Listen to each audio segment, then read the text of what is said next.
Hello hello hello my listeners. I know कि काफ़ी ज़्यादा लेट कर दिया मैंने एंड कुछ प्रॉब्लम्स थी so okay. Just just pardon me. शुरू करते अपनी प्यारी सी कहानी शादी पनिशमेंट को बिना किसी देरी के। अब तक की कहानी में आप लोगों ने सुन लिया था कि अंश ने अपनी फीलिंग्स को जिस तरह से कैलाश राजन के सामने पेश किया था, वो हल्का सा मुस्कुरा करके अंश की तरफ ध्यान से देखते हैं और अंश इन सारी चीज़ों को और ज़्यादा फेस नहीं करना चाह रहे थे, जिससे वो तुरंत ही वहाँ से हट करके अपने कमरे की तरफ निकल आए थे। इस वक्त दूसरी तरफ क्रिश जो कि काफ़ी ज़्यादा परेशान बैठा हुआ था। वैसे भी कल जो भी कुछ हुआ था रात भर, वैसे भी वो सो नहीं पाया था और उसके साथ ही अभी भी उसकी आंखों के सामने उसी तरह शेखर का चेहरा घूम रहा था और साथ ही उस लड़की यानी कि अंश की बहन प्रीति का। क्रिश जो कि अपनी जगह पर चुपचाप परेशान अपने सर को अपने हाथों से पकड़े हुए बैठा था। तभी एक लड़का जो कि अंदर की तरफ आकर कहता है, सर आपसे एक लड़की मिलने आई है, शायद वो फैशन एंड द सिटी में काम करती है। क्रिश जो मुंह बनाते हुए कहता है, भेज दो। जो लड़की इस वक्त अंदर आई थी, जैसे ही क्रिश ने अपनी शक्ल को उसकी तरफ घुमाया था, वो उस लड़की को देख करके थोड़ा हैरान रह गया था कि हमेशा तो वो खुद इस लड़की से मिलने जाया करता था, आज उस लड़की को कैसे याद आ गई क्रिश की। वो ओवर एक्साइटेड होते हुए तुरंत ही जाकर उसके सामने खड़े होते हुए कहता है, तुम यहाँ यहाँ क्या कर रही हो तुम। वेदिका को थोड़ा अजीब लगा था, जिससे वो थोड़ा हैरान होकर कहती है, सॉरी आपको कोई प्रॉब्लम है क्या। जैसे कृष्ण ने सुना था वो जल्दी जल्दी अपने चेहरे को ना मिलाते हुए कहता है, नहीं नहीं वो एक्चुअली एक्चुअली मुझे ज़रूरत थी किसी की इस वक्त। मैं थोड़ा सा ठीक नहीं हूँ, so please have your seat. और ये बोलकर वो अपनी जगह पर आकर बैठा था और अपने ठीक सामने वो वेदिका को भी बैठने का इशारा कर दिया था। वेदिका जो अपने हाथ में फाइल को लेकर के कृष की तरफ दिखाते हुए कहती है, आप 2 दिन से आई नहीं थी ऑफिस में, मुझे अकेले बहुत डर लग रहा था। उस कंपनी में सब लोग बहुत अच्छे हैं, मगर मैं किसी के साथ ज़्यादा फ्रैंक नहीं हूँ ना, और मुझे पता नहीं क्यों अजीब अजीब सा डर सा लगता है वहाँ पर। कुछ लोग मुझे बहुत अजीब तरीके से देखते हैं। मैं वो आपसे थोड़ी हेल्प चाहिए थी।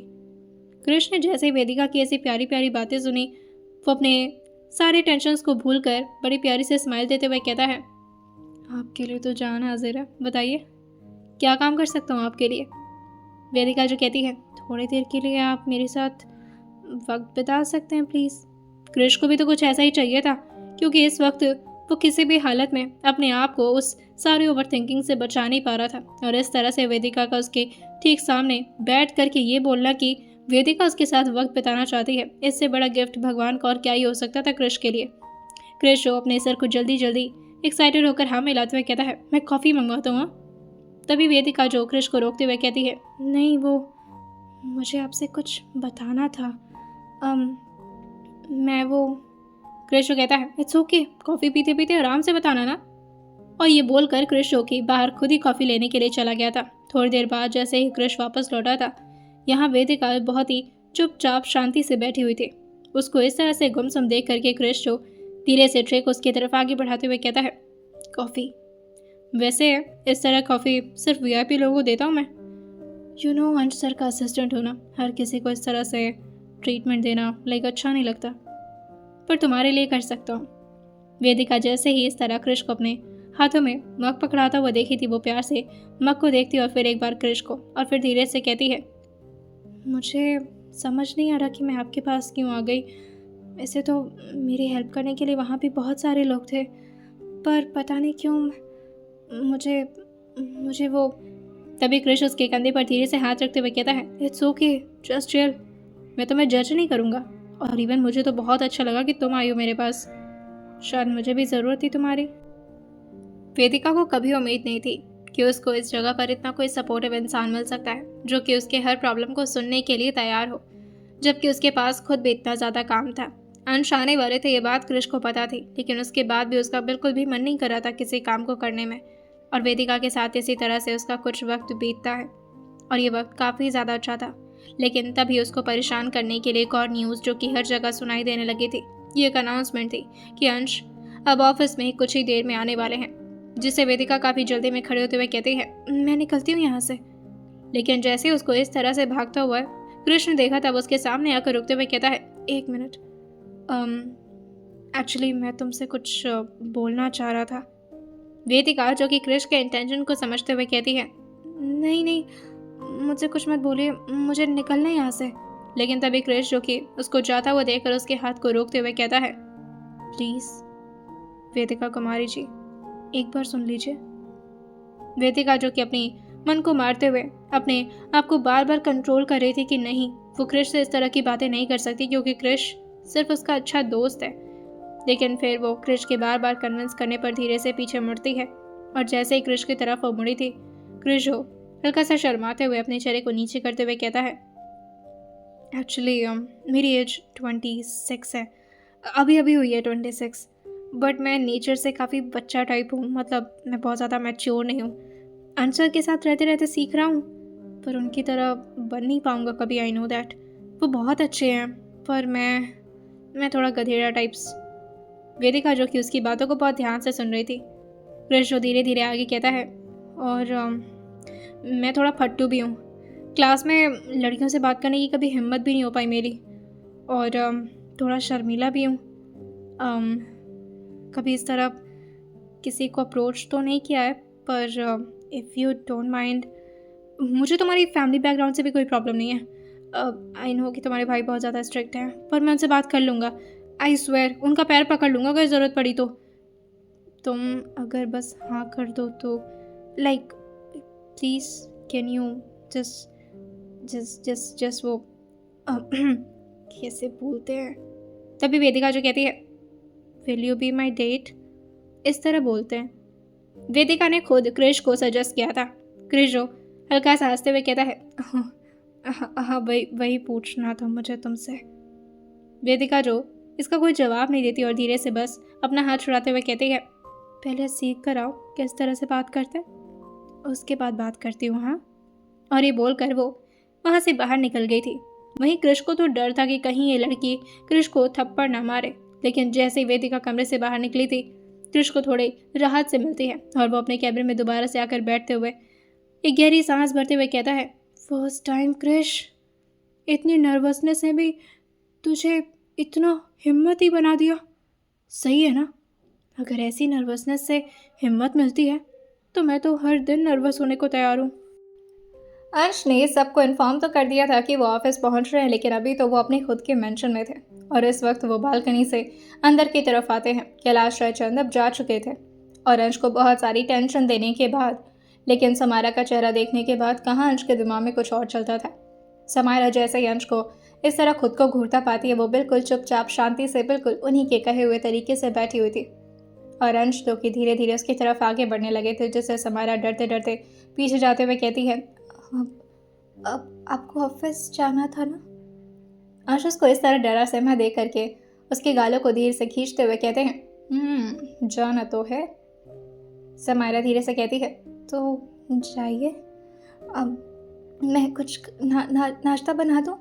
उसको बस बहाना चाहिए था अंश के सामने से हटने का, लेकिन अंश उसको ऐसा कुछ करने तो नहीं देने वाले थे और वो उसके हाथ को पकड़ते हुए कहते हैं, मुझे तुमसे कुछ बात करनी है। उनको थोड़ा सीरियस देख करके समायरा थोड़ा और डरते हुए अपने माथे के आए हुए पसीने को पोंछते हुए कहती है, हाँ बताइए। अंश जो धीरे से उसके ठीक सामने आकर बैठते हैं और उसके चेहरे के काफ़ी करीब आते हुए कहते हैं, तुम्हें कुछ देना था मुझे। एक्चुअली वो, एक मिनट रुको। और वो अपने लाइब्रेरी तरफ के एरिया में जाते हैं जहाँ पर बहुत सारी बुक्स रखी हुई थी और उसमें से एक बुक निकाल करके वो समायरा की तरफ आगे बढ़ गए थे और उसे समायरा के हाथ में रखते हुए कहते हैं, आज शाम को तुम्हारे एक टीचर आने वाले हैं समायरा। आई नो कि मैं काफ़ी अचानक से तुम्हें ये बात बता रहा हूँ, मगर मैंने इस बारे में बात कर ली है। मैं चाहता हूँ कि तुम अपनी पढ़ाई पर फोकस करना शुरू कर दो, क्योंकि ज़्यादा वक्त मैं तुम्हें नहीं दे सकता अपने करियर के लिए। समायरा ये सारी बातों को सुन करके बस चुपचाप अंश की बातें सुन ही रही थी, क्योंकि उसे समझ तो कुछ नहीं आ रहा था कि अचानक से सारी बातें जो कि अंश अभी उसे रोमांटिक तरीके से समझा रहे थे, अचानक से अब बात पढ़ाई पर कैसे शिफ्ट हो गई। और समायरा जल्दी से बेड पर ही खड़े होते हुए कहती है, पढ़ाई क्यों करवा रहे हैं आप, मुझे पढ़ना नहीं पसंद है। बचपन से समायरा को पढ़ाई से काफ़ी ज़्यादा डर हो गया था। जब तक वो अपने मम्मा पापा के पास थी तब तक तो सब कुछ ठीक था, लेकिन जब फाइनली वो पुणे के गांव में आती है जहां पर उसकी मासी रहा करती थी, तो वहाँ टीचर्स थोड़े ज़्यादा ही रूड और स्ट्रिक्ट थे और इसी वजह से समायरा का पढ़ाई से मन हट चुका था। आज जैसे उसके हाथों में इतनी मोटी सी बुक देते हैं, समायरा के तो पसीने छूट उठे थे। समायरा का जो रिएक्शन था बुक देखने के बाद, अंश को वो किसी छोटे मासूम बच्चे की तरह लगती है जिसके इस वक्त हाथ में बुक थमा दिया जाए और उसका मुंह चोखा जैसे बन जाए। और बिल्कुल वैसे ही समायरा का भी मुंह बना हुआ था और वो बुक को दोबारा से देखती है और उसके पेज को इधर उधर पलटते हुए कहती है, ये तो बहुत बड़ी बुक है, मैं इसका क्या करूँगी, आप रखिए इसको। और वो अंश के हाथों में उस बुक को देने लगी थी। तभी अंश थोड़ा स्ट्रिक्टली कहते हैं, समायरा, आई सेड ना, इस बुक को लो और जब तक मैं लौटूंगा, एक्चुअली जब तक तुम्हारे टीचर नहीं आ जाते तब तक तुम बस चुपचाप पढ़ाई करोगी। खाना तुम्हें यहीं पर आकर मिल जाएगा, नीचे जाने की ज़रूरत नहीं है, किसी से बात करने की ज़रूरत नहीं है। और वैसे भी रात तक हो सकता हो कि हम यहाँ से निकल लें। मुझे ये जगह और ये एनवायरनमेंट बिल्कुल भी पसंद नहीं आ रहा है और तुम्हारे लिए भी ये जगह बिल्कुल ठीक नहीं है। समायरा गहरी सांस भरते हुए अपने मन में कहती है, तो मतलब अगर मैंने अच्छे से पढ़ाई नहीं की तो ये मुझे पुणे वाले घर में ले जा कर के पनिशमेंट देंगे? नहीं, मुझे यहीं रहना है, कम से कम यहाँ मुझे कोई बचा तो लेगा ना। समायरा यही सब सोचते सोचते किसी और ही दुनिया में गुम होती उससे पहले अंश उसको खींचते हुए कहते हैं, नीचे उतरो तुम। अब उसको कमर से पकड़ते हुए नीचे की तरफ खड़ा कर दिए थे। समायरा जो जल्दी से अंश का हाथ पकड़ते हुए कहती है, सुनिए, वो जो टीचर आएंगे वो मारेंगे मुझे। यह सुनकर अंश कहते हैं, बहुत मारेंगे और मैं उन्हें रोकूंगा भी नहीं क्योंकि वो बहुत ज़्यादा स्ट्रिक्ट है और पढ़ाई के मामले में तो कुछ ज़्यादा ही। इसलिए अच्छे से याद करना, 1 to 10 पेज नंबर तक हर एक चीज़ें याद होनी चाहिए। समझ आ रही है बात? समायरा मुंह बनाते हुए कहती है, हाँ आ रही है समझ, पर एक बात कहनी थी आपसे। अंश तैयार होने के लिए जाने लगे थे। समायरा के रोकने की वजह से वो फिर से पीछे मुड़ कर कहते हैं, अब क्या है? और ये बोलते बोलते वो अपने कपड़े को भी उतारने लगे थे। समायरा जो कि अपनी बातों को बोलते बोलते रुक गई थी और अंश को देखते हुए अपने मन में न जाने क्या लड्डू फोड़ने शुरू कर देती है, जिससे उसके चेहरे पर भी स्माइल आने लगी थी। उसको इस तरह से खुद को देखता पाकर के अंश अपने टी शर्ट को उसके मुंह पर फेंकते हुए कहते हैं, शर्म कर लो थोड़ी। ये सुनते ही समायरा जो उनका जवाब बिल्कुल ही उन्हीं के लहजे में देते हुए कहती है, वो आप करिए, आप ऐसे क्यों कपड़े उतार रहे हैं? बोलते बोलते समायरा जो कि समझ पाती है कि वो कितना ज़्यादा बोल्ड बन रही है, जिससे वो अपने आप के मुंह पर फुल स्टॉप लगा लेती है और साथ ही वो अपने उसी हाथ में पकड़े बुक को लेकर के पीछे की तरफ मुड़ गए थे।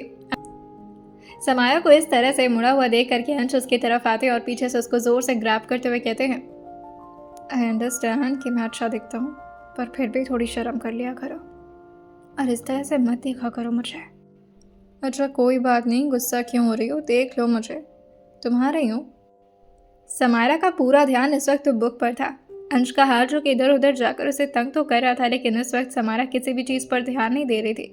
तभी अंश उसके कान के पास आकर के धीरे से उसके उल्लू को अपने दांतों तले काटते हुए कहते हैं, मेरे होते हुए कहीं और गुम नजर आ रही हैं आप। समायरा पीछे मुड़ते हुए अंश को थोड़े गुस्से में देखते हुए कहती है, इतनी मोटी सी बुक पकड़ा दी है और आप कह रहे हैं कि मेरा ध्यान कहीं और ना रहे। जाइए आप, मैं पढ़ने जा रही हूँ, कैसे याद होगा मुझे। समायरा को लग रहा था कि इस बुक में न जाने कौन सा पहाड़ लिखा होगा, कैसे याद करेगी वो ये सब कुछ। समायरा पूरी तरीके से अब अपने फोकस को अपनी बुक पर गड़ाने लगी थी, जैसे अब उसको बस किसी भी हालत में कंप्लीट करना है ये।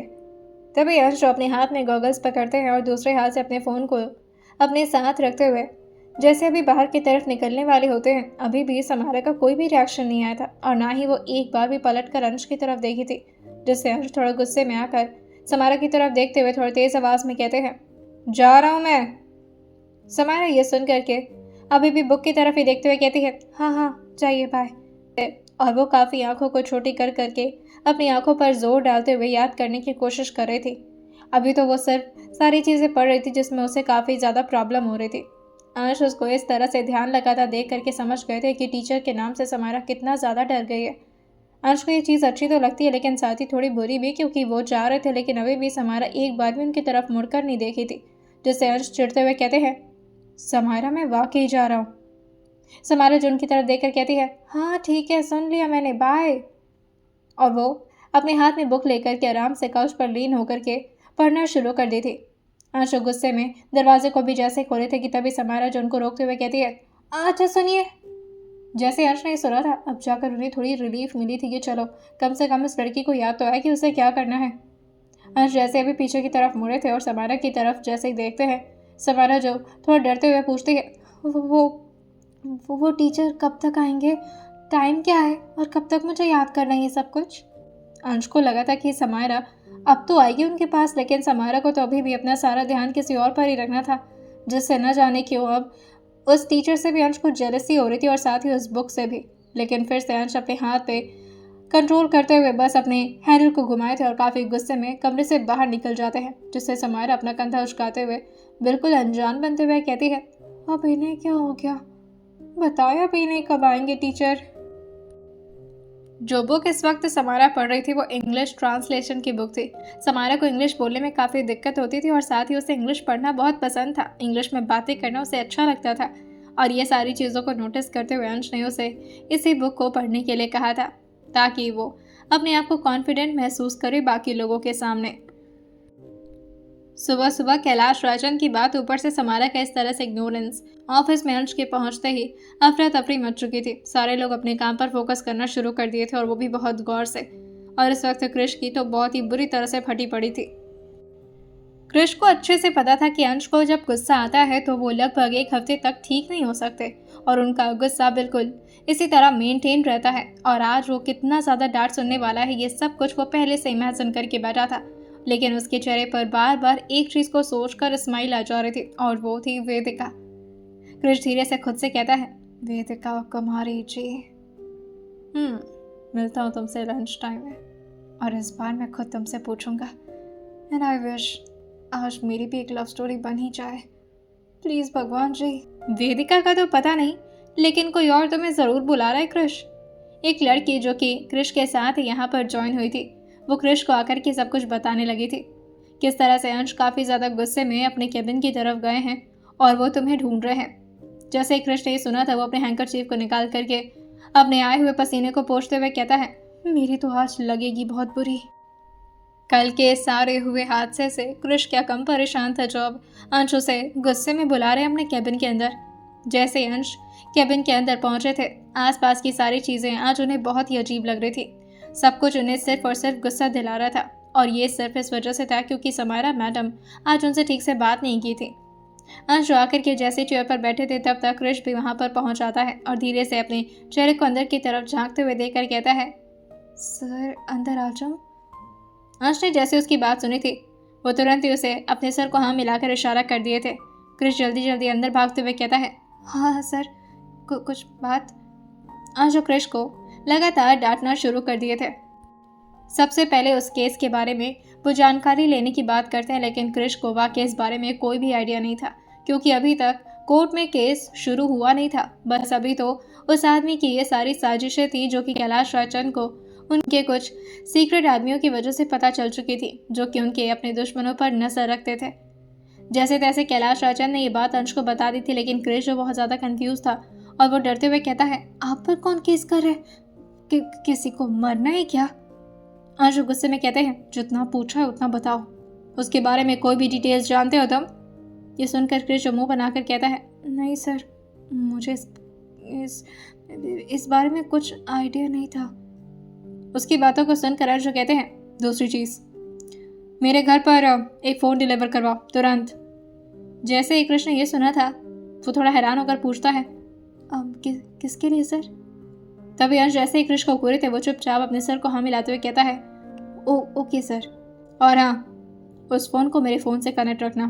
उस फ़ोन में क्या हो रहा है मुझे हर एक डिटेल्स पता चलनी चाहिए, और साथ ही उस फ़ोन में सिर्फ और सिर्फ मेरा नंबर होगा। क्रिश समझ गया था कि अब ये फ़ोन किसके लिए जाने वाला है। वो धीरे से अपने सर को मटकाते हुए कहता है, हाँ सर बिल्कुल, और ये बोलकर वो जल्दी से वहाँ से भाग गया था। दूसरी तरफ समायरा किसी यूपीएससी के बच्चे की तरह लगातार बस रटे जा रही थी। इस वक्त अनु भी पूरी तरह से अकेले पड़ चुकी थी, जिसकी वजह से वो भी हैरिश के साथ घूमने के लिए समायरा के घर की तरफ आ जाती हैं। हैरिश इस वक्त बहुत ही ज़्यादा दुखी था और इस वजह से अनु का भी मन नहीं लग रहा था किसी भी चीज़ों में। गायत्री जी को तो ये सारी बात पता थी, लेकिन अनु को कुछ भी नहीं, ना अनु और ना ही समायरा को। जैसे ही अनु अभी समारा के कमरे के ठीक बाहर आती है। दरवाज़ा खुलते ही समारा एक बार पीछे की तरफ डर करके मुड़ी थी। उसे लगा था कहीं उसके वो टीचर तो नहीं आ गए जो उसे मारने के लिए और पढ़ाने के लिए अंश नहीं भेजा है। अनु, जो कि इस तरह समारा को खुद से डरता हुआ देखकर कहती है, क्या हो गया, ऐसे खड़ी क्यों हो गई तुम? और वह हैरिश को अपने साथ ही अंदर की तरफ लेकर आती और धीरे से काउच के सामने बैठ गई थी, जहाँ इस वक्त समारा बैठी थी उसके ठीक सामने। जैसे ही समारा ने अनु को देखा था, वो एक बार हैरिश की तरफ देखती और एक बार अनु की तरफ और अपने हाथ को आगे बढ़ाते हुए कहती है, बहुत बहुत शुक्रिया तुम्हारा, तुम आ गई। मैं तो अकेले ना ऐसा लड़ते जान ही निकल रही मेरे। देखो ज़रा, मुझे फीवर तो नहीं हो गया? उसकी बातों को सुनकर अनु, जो उसका हाथ छूते हुए कहती है, नहीं तो, तुम तो ठीक हो। वैसे तुम्हें कुछ पता चला क्या, कल रात क्या हो रहा था यहाँ पर? समारा, जो सारी बातों को इग्नोर करते हुए कहती है, अरे यार तुम वो सब छोड़ो, मुझे पढ़ने दो। अनु जैसे ही समारा को इस तरह पढ़ता हुआ देखती है, वो थोड़ा हैरान होकर कहती है, तुम कौन सी पढ़ाई शुरू कर दी? क्या भाई ने तुम्हें भी पढ़ाना शुरू कर दिया है? समारा जो कहती है, नहीं, मुझे कोई मोटा सा टीचर आएगा पढ़ाने के लिए, पता नहीं क्यों, शायद मुझे खुश देखना नहीं चाहते तुम्हारे भाई। और वो बार बार पेज पलटते पलटते 10th पेज तक पहुंच चुकी थी, लेकिन उसे याद अभी कुछ नहीं हुआ था।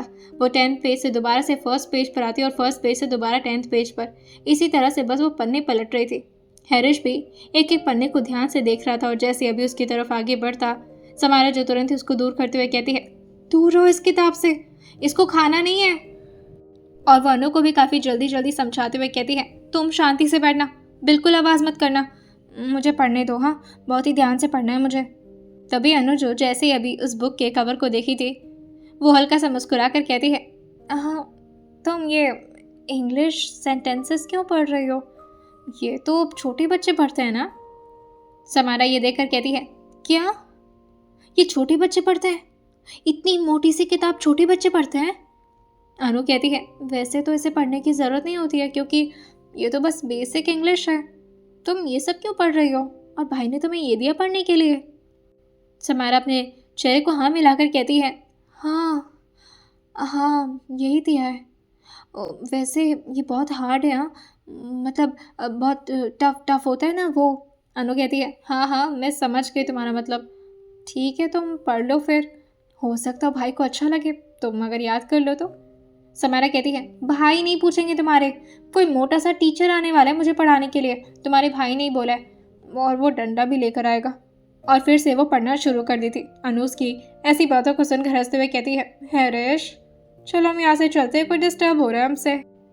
जैसे अनु ने ये बोला था, समारा उसको रोकते हुए कहती है, नहीं नहीं नहीं, सॉरी, हाँ, तुमसे डिस्टर्ब नहीं हो रही हूँ, बस मुझे डर लग रहा है, तुम प्लीज़ मेरी मदद कर दो याद करने में, मुझसे याद हो नहीं रहा है। अब अनु मिल करके समारा को पढ़ाई जा रही थी और हैरिश, जो कि उन दोनों को देखे जा रहा था। हैरिश को भी काफ़ी एंटरटेनिंग लगता है ये सब कुछ, और फाइनली उसका भी मूड धीरे धीरे ठीक होने लगा था। लगभग इसी तरह दोपहर होता है और दोपहर में अनु और समारा दोनों खाना खाते और खाना खाते खाते भी समारा बस पढ़े जा रही थी। उसे किसी भी हालत में याद करना था। बहुत सालों बाद उसने बुक को हाथ लगाया था और हाथ लगाते उसे इतने बड़े बड़े चीज़ें याद करनी पड़ती, उसे इस बारे में ज़रा भी अंदाज़ा नहीं था। जिस तरह का सरप्राइज़ अंश उसके सामने ले आकर रख दिए थे, वो बस अपने सर पर अपने हाथ रखे हुए यही सोचे जा रही थी कि आखिर अंश का मूड उसे पढ़ाने का क्यों कर दिया और कौन सा मोटा टीचर आएगा उसकी क्लास लेने के लिए। अब लगभग शाम के 5 बजते हैं, जहाँ इस वक्त उसके दरवाजे पर धीरे से कोई नॉक किया था, जिससे समाया अनु के बगल में आकर बैठते हुए कहती है, लगता है सर आ गए, या शायद मैम आई होंगी। अनु तुम देख लो ना। अनु जो कहती है, तुम भी ना, अंश भाई की बीवी उसके बाद भी डर रही हो। जैसे ही अनु ने दरवाज़ा खोला था, बाहर एक स्टाफ जो कि अपने हाथ में कुछ लेकर खड़ा था। अनु जो कि उसके हाथ में बॉक्स देकर धीरे से उसके हाथ से बॉक्स लेती और समारा की तरफ ले आकर के उसे रखते हुए कहती है, भाई ने भिजवाया तुम्हारे लिए, देखो क्या है। समारा जो देखती है, वाह ये तो गिफ्ट है। उसे लगा था कि उसके लिए कोई गिफ्ट भिजवाया गया है। जैसे समारा ने उसे खोला था, ये एक फ़ोन था जिस पर पहले से ही बार बार कोई कॉल किया जा रहा था। कॉल जैसे ही अनु ने देखा था, वो तुरंत ही उसे रिसीव करते हुए समारा के कान पर लगा दी थी। समारा, जिसके दिमाग में इस वक्त कुछ भी समझ नहीं आ रहा था, और जैसे ही फ़ोन उसके कान पर लगा था, वो हैरान होकर अनु को देखती और फिर धीरे से कहती है, कौन? दूसरी तरफ से आवाज़ आती है, तुम्हारा टीचर।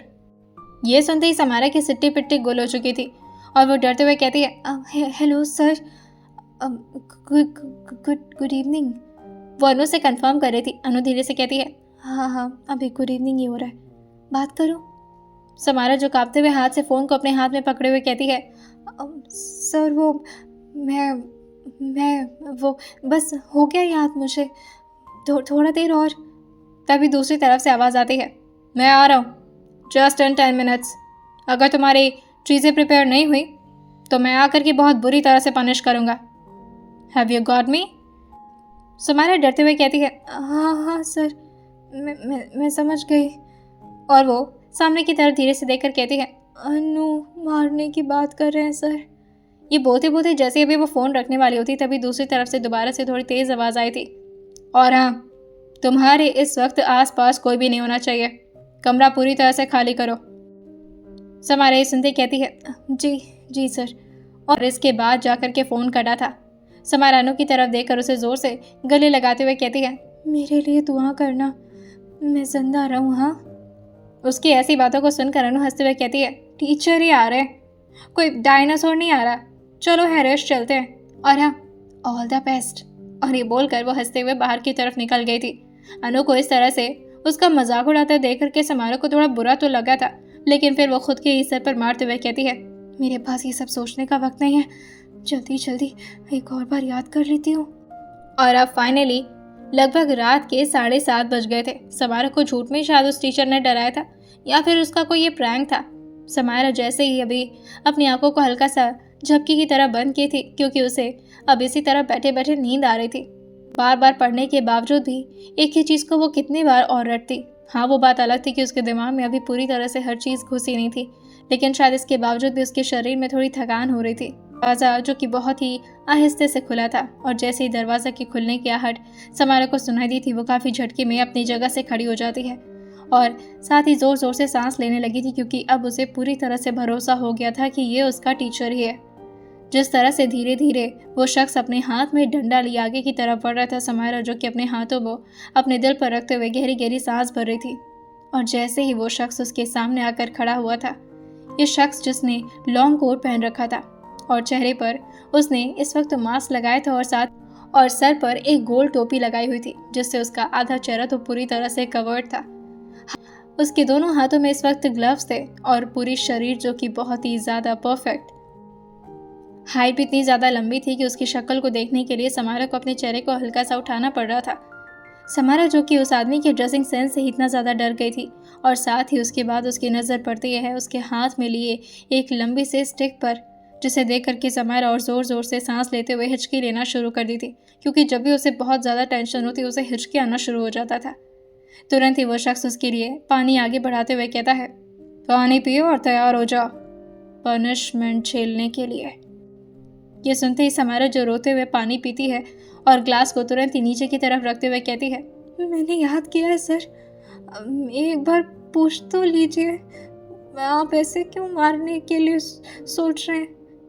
तभी वो शख्स जो कि अपने हाथ में बुक लेता है और काफ़ी स्टाइल से बैठते हुए काउच पर उसको भी बैठने का इशारा कर दिया था, लेकिन समारा जो कि इस वक्त बैठना नहीं चाह रही थी, क्योंकि बैठती तो शायद उसको सब कुछ भूल जाता, उसे ऐसा लग रहा था।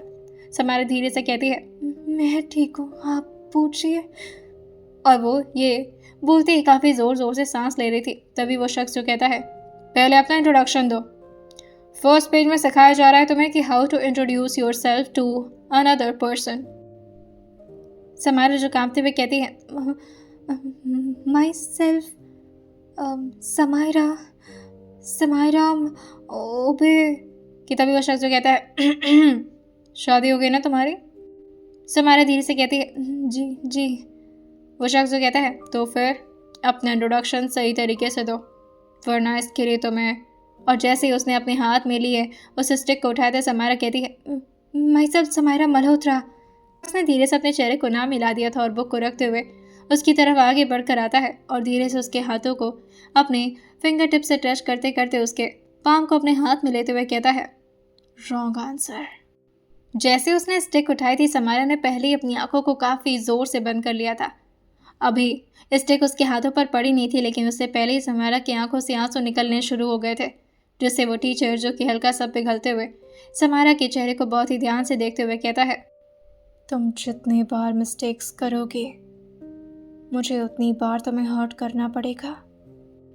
ये सुनकर समारा जो डरते हुए कहती है, मुझसे गलती हो गई, पर मैंने सही तो बोला, माई सेल्फ समारा मल्होत्रा। वो शख्स जो कि अपने चेहरे को ना मिलाकर कहता है, इट्स रॉन्ग आंसर। और वो धीरे धीरे समारा के ज़्यादा ही करीब आने लगा था, जैसे कि उसका समारा पर पूरा हक हो।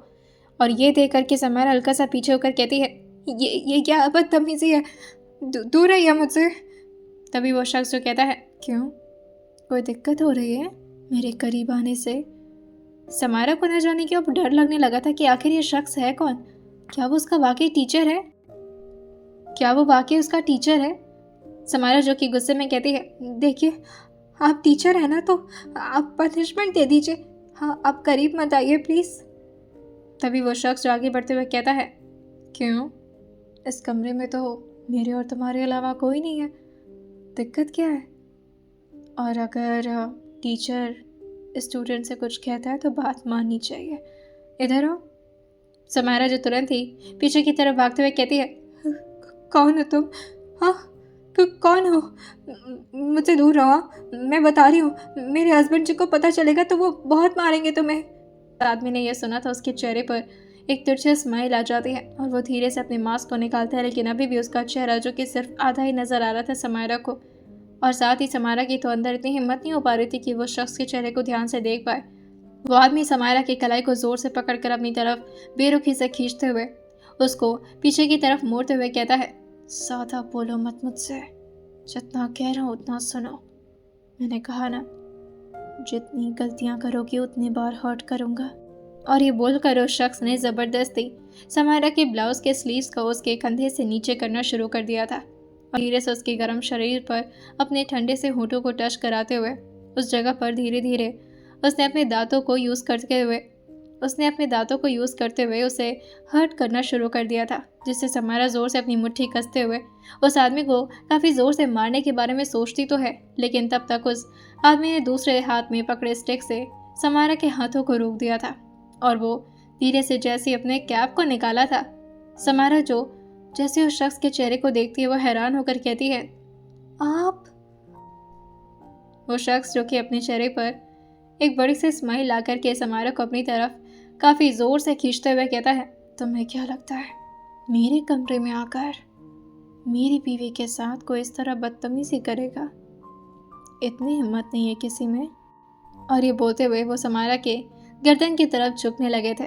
समारा जो कि अब जाकर थोड़ा सा रिलीफ महसूस की थी और ज़ोर से अंश को गले लगाते हुए कहती है, मैं डर गई थी, मुझे लगा कोई और मुझे छू रहा। तभी अंश उसकी बातों को बहुत ही ज़्यादा इमोशनली लेते हुए पूछते हैं, मतलब कोई और छूता तो तुम्हें बुरा लगता? समारा ये सुनते ही अपने चेहरे को अंश की तरफ उठाकर देखते हुए कहती है, हाँ मुझे नहीं पसंद है कोई मुझे हाथ लगाए। तभी अंश कहते हैं, मैंने भी तो हाथ लगाया हुआ है तुम्हारी कमर पर, दिक्कत नहीं हो रही है? समारा अंश की तरफ देखकर कहती है, आप तो पति हैं ना मेरे, आपका तो हक है मुझ पर। तभी अंश उसके कान के पास आते हुए कहते हैं, चाहे जितनी भी रोमांटिक बातें कर लो, पिघला तो नहीं पाओगे मुझे, बहुत गुस्सा हूँ तुम पर और अब तुम मेरा गुस्सा झेलोगी। गलती हुई है तुमसे, चलो नेक्स्ट क्वेश्चन करते हैं। समारा ये सुनते ही कहती है, आप क्यों इस तरह पढ़ा रहे मुझे, आप हैं क्या मेरे टीचर? अंश इस बात पर बस चुपचाप उसको देखे जा रहे थे, जिससे समारा समझ गई थी कि जिस टीचर से अब तक अंशु से डरा रहे थे वो कोई और नहीं बल्कि वो खुद है। समारा चिढ़ते हुए कहती है, आप खामोखा मुझे सुबह से परेशान कर दिए थे, मैं अनु को भी कितना कुछ सुना दी अपने चक्कर में, बेचारी मुझसे बात करने के लिए आई थी, उसे भी बेचारी न जाने क्या सोच रहे हो कि मेरे बारे में, आपसे तो बात करने लायक ही नहीं है, हटिए। और वो जल्दी से जाकर के काउच पर बैठते हुए उस बुक को जैसे भी बंद करती तभी अंशु कहते हैं, आई एम सीरियस बेबी, मैं वाकई तुम्हें पढ़ाने वाला हूँ, अब ऑफिस से आऊँगा उसके बाद से आपकी पढ़ाई शुरू होगी। और फिर वो कुछ सोचते हुए कहते हैं, मैं सोच रहा हूँ गलतियाँ तुम चाहे कितनी भी करो, पनिशमेंट मैं तुम्हें पुणे के मेंशन में दूंगा, वहाँ पर सिर्फ हम दोनों अकेले, तुम्हारी आवाज़ें सिर्फ मुझ तक होंगी, कोई नहीं होगा तुम्हें वहाँ सुनने वाला। समारा जन की बातों को सुनकर डरते हुए कहती है, नहीं, मैं अकेले आपके साथ कहीं नहीं जाऊंगी, आप बहुत गंदे हैं। अंशु तुरंत ही उसको जबरदस्ती काउच पर बैठा करके उसके बगल में आकर बैठते हुए कहते हैं, तुम जानती नहीं अभी मैं कितना गंदा हूँ, तो इस वजह से चलो नेक्स्ट क्वेश्चन करते हैं। और ये बोलकर वो दोबारा से क्वेश्चन करना उसे शुरू कर दिए थे। आइए जानते हैं अब आने वाले एपिसोड में क्या होने वाला है और कैसे पढ़ाने वाले अंश समारा को, और आने वाले वक्त में किस तरह से समारा को पता चलेगा मल्होत्रा खानदान का सच और अपने माँ पापा का असली कातिल। आइए जानते हैं आने वाले एपिसोड में क्या होने वाला है और सुनते रहे शादी पनिशमेंट सिर्फ और सिर्फ स्टोरी विद सौम्या के साथ।